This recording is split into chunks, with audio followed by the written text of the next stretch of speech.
DefendDefenders was established in 2005. And before that, you could see a history on the continent of abductions, enforced disappearance, killings, or repression of human rights defenders on the continent and journalists. So the history behind it is connected also with the UN Declaration on Human Rights Defenders. The founder of this organization found himself in exile. While in exile, he was reflecting how can he be in that space where he finds protection for himself.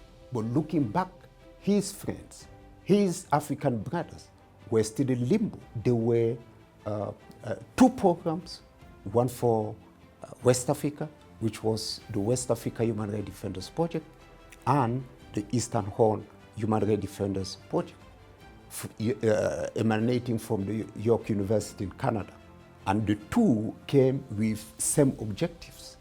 But I can tell you, what happened to the West African project is history, but what happened to the Eastern Horn of Africa Human Rights Defenders Project is visible. So I know Hassan from his time as a human rights defender in Somalia, and he had to leave because his life was under threat. So I thought he will never come back. So I was impressed when he called me and said he's back in the region and he's starting this new project for human rights defenders. So I was proud to hear that of him because it shows the resilience and the commitment and the passion he has for that. So I agreed. I said, yeah, I'll come. So I came and attended the meeting. Due to my busy schedule, I could only be there for a morning session. The mood in the room was, quite exciting. 2005 July, I met Hassan at Amnesty International in Kololo, Kampala, and I got to know that he had conducted research about human rights defenders, and that his goal was to establish a regional organization that would defend and protect human rights defenders. It was a concept that I had not heard about in 2004, but Hassan told me that there had been a declaration on human rights defenders and that his research was intended to set up activities that would assist in implementing that declaration. So my duty basically at that time was to assist Hassan to have this organization registered.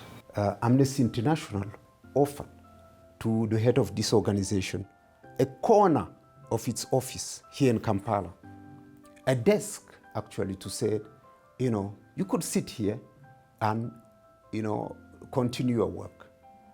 The solidarity came when an individual said, you can use my Visa card, to pay for your hotel bills, to pay for meetings, to pay for small food and everything as you are starting to build this network.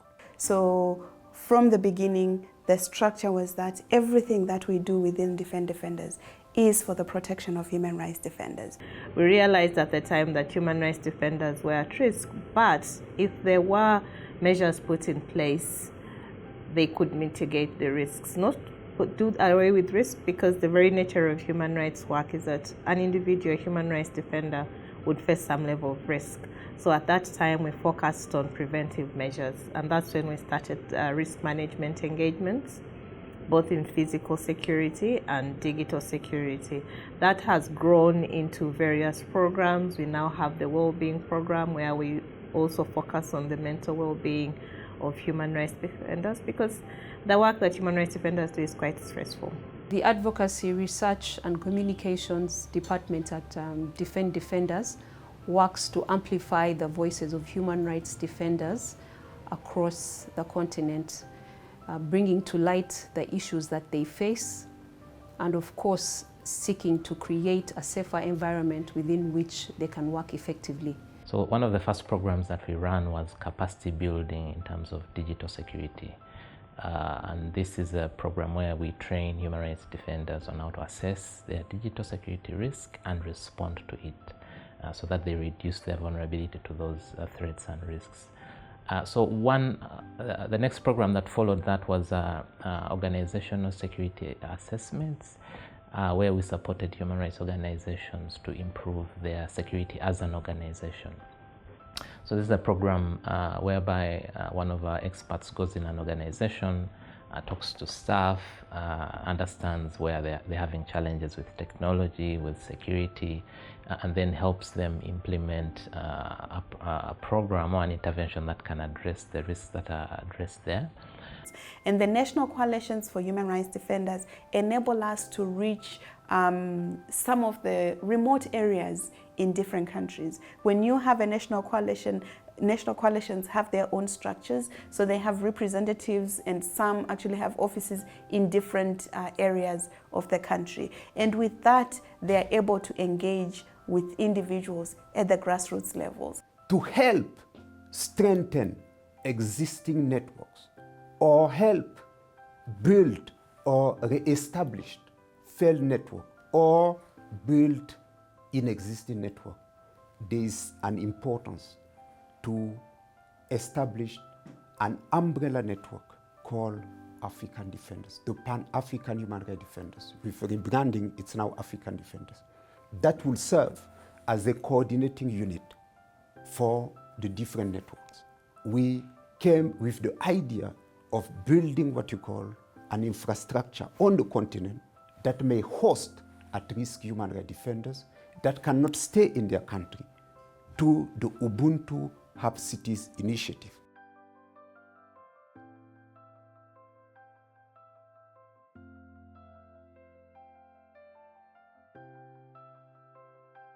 We ensure that we have counterparts, the mayor of the city, the government of the day, and some member of civil society organization, our local networks member, but also international structure and organization, to ensure that in the African way we provide safety and protection to human rights defenders, to avoid cultural displacement, to avoid the gap in terms of social integration, to avoid the disconnection with their work.